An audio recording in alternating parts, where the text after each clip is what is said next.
এই মুহূৰ্তত উপস্থিত আছোঁ মই শিৱসাগৰৰ যিখন ঐতিহাসিক বৰ্ডিং খেলপথাৰ আছে বৰ্ডিং খেলপথাৰত উপস্থিত আছোঁ ৰাজ্যৰ বিভিন্ন প্ৰান্তৰ লগতে শিৱসাগৰতো সদৌ অসম ছাত্ৰ সন্থাৰ উদ্যোগত আচলতে এই যি প্ৰতিবাদী কাৰ্যসূচী সেই প্ৰতিবাদী কাৰ্যসূচী বিক্ষোভ যি সমদল সেই সমদল বাহিৰ কৰা হ'ব আৰু সদৌ অসম ছাত্ৰ সন্থাৰ আহ্বানত শিৱসাগৰ জিলা সমিতিৰ আচলতে সহযোগত এইদৰে আচলতে শিৱসাগৰৰ যি ঐতিহাসিক বৰ্ডিং খেলপথাৰ আছে বৰ্ডিং খেলপথাৰৰ পৰা অত্যাৱশ্যকীয় যিসমূহ সামগ্ৰী সেই সামগ্ৰী অভাৱনীয় যি দাম বৃদ্ধি সেই দাম বৃদ্ধি নিয়ন্ত্ৰণ কৰাত চৰকাৰখন আচলতে নিয়ন্ত্ৰণ কৰাত ব্যৰ্থ হৈছে যাৰ প্ৰতিবাদত আজি দেখা গৈছে ৰাজ্যজুৰি সদৌ অসম ছাত্ৰ সন্থাৰ যি প্ৰতিবাদ বিক্ষোভ কাৰ্যসূচী সেই বিক্ষোভ কাৰ্যসূচী ৰূপায়ণ কৰা পৰিলক্ষিত হৈছে মই এই মুহূৰ্তত দৃশ্যাংশসমূহ এই মুহূৰ্তত দেখাইছোঁ সদৌ অসম ছাত্ৰ সন্থাই আচলতে দেখা গৈছিলে কালি দিনটোত যি সভাপতি সম্পাদকৰ এখন স্বাক্ষৰিত এখন পত্ৰ প্ৰেৰণ কৰিছিলে যে বিক্ষোভ কাৰ্যসূচী অনুষ্ঠিত হ'ব তাৰ সমান্তৰালভাৱে দেখা গৈছে আজি ৰাজ্যজুৰি এই যি বিক্ষোভ কাৰ্যসূচী সেই বিক্ষোভ কাৰ্যসূচী সমান্তৰালভাৱে শিৱসাগৰ যি ঐতিহাসিক বৰ্ডিং খেলপথাৰ আছে বৰ্ডিং খেলপথাৰৰ পৰা এটা বিক্ষোভ কাৰ্যসূচী ৰূপায়ণ কৰা হ'ব আৰু এই মুহূৰ্তত মোৰ লগত উপস্থিত আছে সদৌ অসম ছাত্ৰ সন্থাৰ সাধাৰণ সম্পাদক সমীৰণ ফুকন মই সমীৰণ ফুকনৰ লগত কিছু কথা বতৰা পাতিম এই মুহূৰ্তত যিসমূহ দৃশ্যাংশ সেই দৃশ্যাংশসমূহ এই মুহূৰ্তত মই ঐতিহাসিক বৰ্ডিং যি খেলপথাৰ আছে সেই খেলপথাৰৰ পৰা পোনপটীয়া যিটো দৃশ্যাংশ সেই দৃশ্যাংশসমূহ এই মুহূৰ্তত মই পোনপটীয়াকৈ দেখাইছোঁ এই মুহূৰ্তত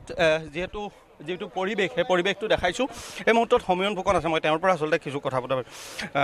সদৌ অসম ছাত্ৰ সন্থাৰ আহ্বানত আচলতে ৰাজ্যৰ বিভিন্ন প্ৰান্তৰ লগতে শিৱসাগৰতো বিক্ষোভ কাৰ্যসূচী ৰূপায়ণ কি ক'ব সদৌ অসম ছাত্ৰ সন্থাৰ আহ্বানত অত্যাৱশ্যকীয় খাদ্য সামগ্ৰীকে ধৰি যিসমূহ সামগ্ৰীৰ মূল্য বৃদ্ধি হৈছে এই মূল্য বৃদ্ধি ৰোধ কৰাত যোগান বিভাগ আৰু চৰকাৰ ব্যৰ্থ হৈছে আৰু যি সময়ত উজনি অসমৰ ভিন্ন প্ৰান্তত বন্যাক্ৰান্ত এই হাহাকাৰমূলক পৰিৱেশৰ মাজেৰে দুৰ্ভিক্ষৰ সৈতে জীৱন যাপন কৰিব লগা হৈছে মহাপ্ৰলয়ৰ সৈতে যুঁজ দিব লগা হৈছে সেইখিনি সময়ত অত্যাৱশ্যকীয় সামগ্ৰীৰ আকাশলংঘী মূল্য বৃদ্ধিয়ে জনসাধাৰণক মাধমাৰ সোধাইছে আজি সমগ্ৰ অসমত প্ৰতিবাদ সাব্যস্ত কৰা হৈছে আৰু জনসাধাৰণক সকাহ দিবৰ কাৰণে চৰকাৰক তাৎক্ষণিক ব্যৱস্থা গ্ৰহণ কৰিবৰ কাৰণে আমি দাবী উত্থাপন কৰিছোঁ চৰকাৰে সকলো সময়তে যাতে জনসাধাৰণে নিজৰ জীৱন যাত্ৰা স্বাভাৱিকভাৱে আগবঢ়াই লৈ যাব পাৰে সেই ব্যৱস্থা কৰিব লাগিব সেই আহ্বান আমাৰ চৰকাৰলৈ থাকিব আৰু আহিব লগা সময়ত যদি চৰকাৰে এই বিষয়টোৰ সন্দৰ্ভত তাৎক্ষণিকভাৱে বিধি ব্যৱস্থা গ্ৰহণ নকৰে আমি সদৌ অসম ছাত্ৰ সন্থাই ৰাইজক সংগঠিত কৰি ব্যাপক গণ আন্দোলন গঢ়ি তুলিবৰ কাৰণে বাধ্য হ'ম সদৌ অসম ছাত্ৰ সন্থাৰ আহ্বানত শিৱসাগৰ ছাত্ৰ সন্থাই আজি বিক্ষোভ কাৰ্যসূচী ৰূপায়ণ কৰিছে কি ক'ব প্ৰথম কথা হৈছে যে বৰ্তমান বৰ্ণাঢ্যমূলক পৰিস্থিতিত আজি যেনেধৰণে আচলতে কেন্দ্ৰীয় তথা ৰাজ্য চৰকাৰে আমাৰ এই উজনি অসমৰ এই জিলাকেইখনক গুৰুত্ব প্ৰদান কৰিব লাগিছিল তেনেধৰণৰ গুৰুত্ব প্ৰদান নকৰিলে তাৰ পৰিৱৰ্তে এটা